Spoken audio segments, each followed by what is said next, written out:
today mga ka-foodie, halika't pasyalin natin ang aming mini garden. Halika't samahan niyo ako para kumuha ng pagkain. Tara na mga ka-foodie!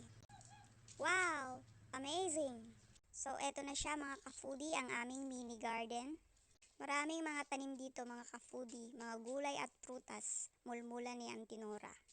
Shout out kay Auntie Nora! Hello! Halika't maghanap tayo ng pagkain kasi nagugutom kami ng anak ko. Sari-sari ang mga tanim dito gaya sa bahay kubo. Bahay kubo ni Aling Mirna. Nay, apa nga daw ti ubing ditoy? Ay, anak ko pala yan. O, dito may puno ng saging dito. O. Hala mga ka-foodie, may bunga na siya. Amazing! Wow!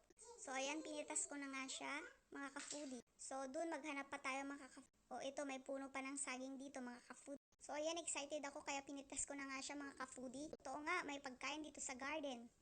So dyan, uuwi na sana kami pero napansin ko itong puno na ito, may bunga na rin siya mga ka-foodie. O ayan, mais, aguray taulyat. Solve na kami dito mga ka-foodie. Ayan, makakakuha tayo ng libreng pagkain. Wow, amazing! So ayan, tinignan ko na rin yung halaman ko dito sa loob ng bahay kung may bunga. May bunga na rin siya mga ka-foodie. Ito.